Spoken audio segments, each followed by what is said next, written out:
తాకట్లో ఉన్న మీ బంగారాన్ని విడిపించి ఆ రోజు ఆన్లైన్ రేటుకి కొంటాం. Sharma gold company. స్వామివారిని ఉత్తర ద్వారం గుండా దర్శనం చేసుకోవాలని అందరి కోరిక. ఆ రోజున ఖచ్చితంగా వైష్ణవాలయాలకు వెళ్ళవలసిందేనా? వెంకటేశ్వర స్వామి మీరు తిరుమలలోకి వచ్చి తిరుమల దర్శనం చేసుకుంటే సంతోషిస్తాడా? అదే మీ పక్కనుండే ఆలయంలో ఎవరు సేవ చేయడానికి లేకపోతే అక్కడికి వెళ్ళి వచ్చిన భక్తులకు సేవ చేసి ప్రసాదాలు పంచి తోరణాలు కట్టి ఆలయాన్ని శుభ్రం చేసి అక్కడుండే ఆలయంలో వైకుంఠ ఏకాదశి మీతో పాటు 1000 మందికి మీరు సహాయం చేస్తే ఆనందపడతారా Venkateshwara? Hare Krishna, welcome to Suman TV. నేను గీతాంజలి. ఇవాళ మనతో పాటు ఉన్న అతిథి శ్రీమాన్ ప్రణవానంద ప్రభుజీ, ఇస్కాన్ నుంచి. వారితో మాట్లాడి ఎన్నో అంశాలు మనకి సందేహాలుగా ఉండిపోతాయి. వాటి గురించి తెలుసుకుందాం, గురుగారితో మాట్లాడదాం. ప్రభుజీ హరే కృష్ణ. ప్రభుజీ, ముక్కోటి ఏకాదశి వస్తోంది. స్వామివారిని ఉత్తర ద్వారం గుండా దర్శనం చేసుకోవాలని అందరి కోరిక. ఆ రోజున సకల దేవతలు వచ్చి ఆ స్వామిని వేడుకుంటారు, దర్శనం చేసుకుంటారని చెప్తారు. అందులో భాగంగా భక్తులందరూ కూడా ఎంతో ఉత్కంఠగా ఎదురు చూస్తారు. ఇలా ఎక్కువగా ప్రాశస్త్యం పొందినటువంటి క్షేత్రాలలో ముందుగా మనం తిరుమల గురించి మాట్లాడుకుంటాం తెలుగు రాష్ట్రాల్లో. ఆ తర్వాత శ్రీరంగం చెప్తూ ఉంటారు. 108 దివ్య దేశాలు అన్నిట్లో ఉన్న విశేషంగా చెప్పుకునేవి ఇవి. మరి ఆ రోజున దర్శించుకోవాలన్న కోరిక మా అందరికీ ఉంది. చూస్తేనేమో ఎంతమంది భక్తులు వెళ్తూ ఉంటారు. ఆ రోజున ఖచ్చితంగా వైష్ణవాలయాలకు వెళ్ళవలసిందేనా? విశిష్టత కూడా మాట్లాడుకుందాం. ఉత్తర ద్వార దర్శనం చేసుకోండి అని చెప్పారు, కానీ తిరుమలలోనే చేసుకుంటేనే మోక్షం అని చెప్పలేదు కదండి. మీ ఇంటి పక్కన ఉండే వెంకటేశ్వర స్వామి వారిని దర్శనం చేసుకున్నా అదే ఫలితం వస్తుంది ఉత్తర ద్వారం నుండి. మీకు ఆ విషయం చెప్తాను. మేము చాలా చిన్నగా ఉన్నప్పుడు వైకుంఠ ఏకాదశి అనమాట. అయితే మా ఇంట్లో మేము రోజు పూజ చేసుకునే శ్రీకృష్ణ భగవానుడు విగ్రహం ఉండేది. అయితే వైకుంఠ ఏకాదశి రోజు స్కూల్కి వెళ్ళాలి. ఆ రోజు అయితే ఎగ్జామ్ కూడా ఉందన్నమాట. అయితే ప్రొద్దున్నే దర్శనం చేసుకోవాలి. మనకి వైకుంఠ ఏకాదశి రోజు ప్రొద్దునే వెళ్తూ ఉంటాడు జనరల్ గా. రోజంతా దర్శనం ఉంటుంది అనుకోండి, ఉత్తర ద్వార దర్శనం. అయితే మాకు అనిపించింది, అరే మేము వెళ్ళలేకపోతున్నాం కదా వైకుంఠ ఏకాదశికి అని ఏం చేశామంటే, ఆ స్వామికి పూలు పెట్టి తులసితో అర్చన చేసి పుష్పమాలలు వేసి శంకు చక్రాలు పెట్టి, కృష్ణుడు కానీ శంకు చక్రాలు పెట్టి నామం పెట్టి, మా రూమ్ డోర్ ఉంటుంది, దాని డైరెక్షన్ చూస్తే అది ఉత్తరం వైపు ఓపెన్ అవుతుంది అనమాట. అయితే ఆ డోర్ కూడా రెండు తోరణాలు ఇలా కట్టేసి అలా డోర్ ఓపెన్ చేసి లోపలికి వెళ్ళి స్వామిని దర్శనం చేసుకొని, స్వామి ఇదే నా ఉత్తర ద్వార దర్శనం. కానీ ఆ దర్శనం మాకు ఈ రోజు కూడా గుర్తొస్తుంది. అద్భుతం కదా ప్రభుజీ, ఇది మాకు సలహా ఇచ్చారు మీరు ఒక రకంగా. మాకు చాలా విశేషంగా మేము ఎప్పుడు గుర్తు తెచ్చుకుంటాం. ప్రతి సంవత్సరం ఉత్తర ద్వార దర్శనం నాకు అది గుర్తొస్తుంది. అంటే ఇప్పుడు చూడండి, ఆ ఉత్తర ద్వారం పనికి రాదంటారా చెప్పండి? స్వామి ఎక్కడ మనం భావనతో మనం భగవంతుని ఆరాధన చేస్తే భావన ప్రధానం అండి. ఈ రోజుల్లో జనాలకి ఏమైపోయిందంటే క్రేజ్ బాగా ఎక్కువైపోయింది. ఏమో వస్తుంది అసలు ఉత్తర ద్వారానికి. మీ ఉత్తర ద్వార దర్శనానికి వెళ్తే మీకు ఏమవుతుందని మీరు వెళ్తున్నారని అడగాలి ఇలాంటి వాళ్ళందరినీ ప్రశ్న. లాస్ట్కి అదే అంటారు, ఏదో కోరిక తీరింది అని, అందుకే మేము ఇట్లా వెళ్తున్నాం అంటారు.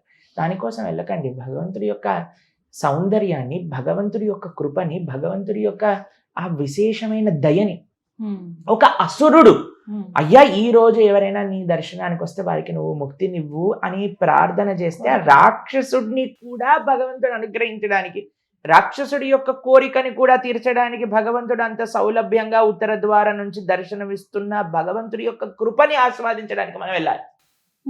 ఆ కృప ఆలయంలో ఎంతుందో, తిరుమలలో ఎంత, శ్రీరంగంలో ఎంతుందో అంతే మీ పక్కనే ఉండే రామాలయంలో అంతే ఉంది, మీ పక్కనే ఉండే కృష్ణాలయంలో అంతే ఉంది, మీ పక్కన ఉండే వెంకటేశ్వర స్వామి ఆలయంలోనే ఉంది.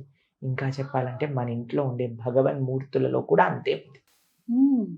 కాబట్టి మన ఇంట్లో ఉండే స్వామిని మనం ఆరాధన చేసుకొని, చక్కగా మనం పూజ చేసుకొని, ఏకాదశి వ్రతం చేసుకొని, చక్కగా నామ సంకీర్తన చేసుకొని, మనం వీలున్నప్పుడు మన పక్కనుండే ఆలయంలో, ఇప్పుడు చూడండి వైకుంఠ ఏకాదశి ఎంత పెద్ద ఉత్సవం.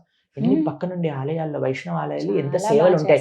మీకు తిరుమలకి వెళ్ళి 10 రోజులు అక్కడ ఉండి ఆ లైన్లలో వెయిట్ చేసి గంటలు దర్శనం చేసుకుంటే, అలాంటి సౌలభ్యం ఉంటే చేసుకోండి. ఎప్పుడో ఒకసారి వెళ్ళి చేసుకుంటే ఆ అనుభూతి వేరు ఉంటుంది. కానీ ఇప్పుడు చూడండి, ఈ రోజులలో తిరుమలకు కూడా ప్రతి నెల దర్శనం చేసుకుంటామని మొక్కుతున్నారు. నెల వెళ్తా, 15 రోజులకు ఒకసారి వెళ్తాం. ఏంటంటే అండి, ఇప్పుడు ఫ్లైట్ ఎక్కాలి, ఫ్లైట్ దిగాలి, పైకి వెళ్ళాలి, దర్శనం చేసుకోవాలి, వచ్చేయాలి. చాలా సౌలభ్యం. మీరు చూడండి, సౌలభ్యం అయిపోయింది.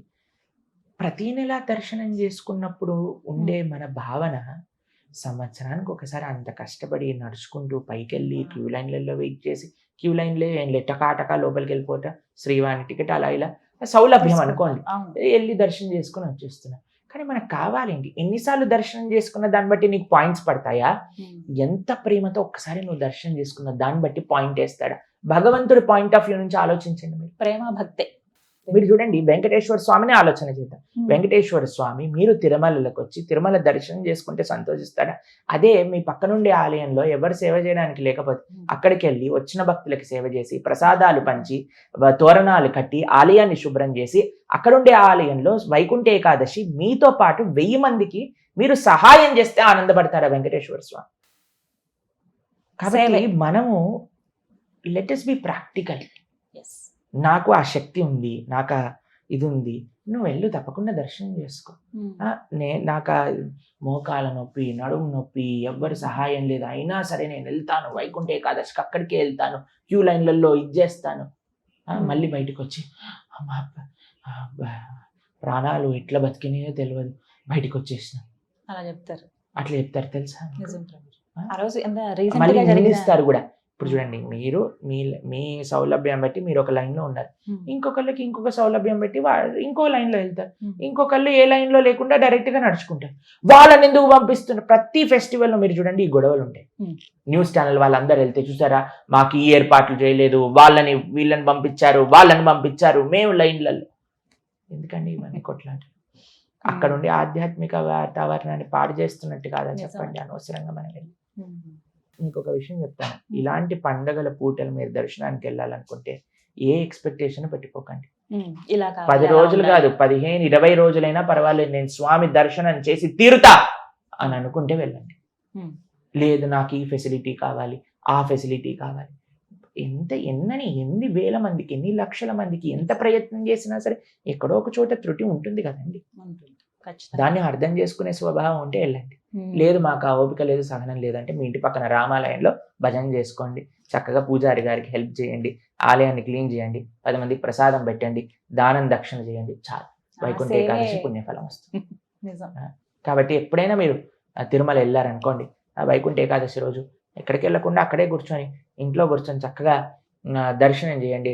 అరే ఇలా మనం మెట్ల మార్గం నుంచి పైకి ఎక్కాము, స్వామి పుష్కరిణిలో స్నానం చేశాము, వైకుంఠం క్యూ కాంప్లెక్స్కి వెళ్ళాము, దానికంటే ముందు వరాహ స్వామిని దర్శనం చేశాము, వైకుంఠ క్యూ కాంప్లెక్స్లో కూర్చున్నాను, దాని తర్వాత మళ్ళీ చక్కగా బ్రిడ్జ్ ఎక్కి కిందికి దిగంగానే ఒకవైపు ఆలయం గోడలు కనిపిస్తున్నాయి, ఆ గోడల పైన ఏవో రాసి ఉంటాయి మనకు అర్థం కాని భాషలలో, వాటన్నిటిని చూస్తుంటాం. ఏరో బ్రిడ్జ్, దాని కిందకి ఈ తిరుమల నంబి ఆలయం వస్తుంది, ముందుకు వెళ్తాము, అక్కడ గడ్డపార వస్తుంది, గడ్డపార దాటుతాం, గజస్తంభం వస్తుంది, వెండి వాకిలు దాటుతాం, బంగారు వాకిలు వస్తుంది, బంగారు వాకిల నుంచి లోపలికి వెళ్తాం, గరుడ్ మంతులు వారు ఉంటారు, అటు నుంచి అని మనం మళ్ళీ లెఫ్ట్ తీసుకోగానే స్వామి యొక్క దివ్యమంగళ స్వరూపం జయ విజయుల మధ్యలో అంత బ్రహ్మాండమైన స్వామి ఆ దీపాల యొక్క వెలుగులలో స్వామి దర్శనం ఇస్తున్నారు. అలా దర్శనం చేసుకుంటూ మనం బయటికి వచ్చేసాం. దాని తర్వాత స్వామి యొక్క ప్రసాదం తీసుకున్నా. ఇలా ఒకసారి స్మరించుకోండి, అది కూడా వైకుంఠ ఏకాదశి దర్శనమే కదా. భగవంతుడు అన్నాడా నువ్వు మానసికంగా వస్తే నీకు ఫలితం ఇవ్వను అని. ఇప్పుడు మీరు ఇంకా వైకుంఠ ఏకాదశి రోజు దర్శనం చేసుకోవాలంటే ఇంకా పక్కన మనం తిరుమలలో ఒక వైకుంఠ ద్వారం అని చూస్తాం మనం. ఆ వైకుంఠ ద్వారం గుండగా వెళ్ళి స్వామిని దర్శనం చేసుకున్నట్టుగా భావిస్తే చాలు. మన ఆలయంలో మన అనుకున్న టెంపుల్కి వెళ్ళి అక్కడ ఉండే సేవ చేసుకొని మన స్వామికి మంచిగా ఆరాధన చేసుకొని ఆరగింపు చేసుకొని, సరే శక్తి ఉంది, నీకు ఓపిక ఉంది, నీకు ఎక్స్పెక్టేషన్స్ లేవు, నువ్వు స్వామి యొక్క దర్శనమే ఆకాంక్షించి వేస్తున్నా వెళ్ళు. లేదా నీకేమైనా ప్రాబ్లం ఉందా చక్కగా చేసుకో, ఎవరు వద్దన్నారు.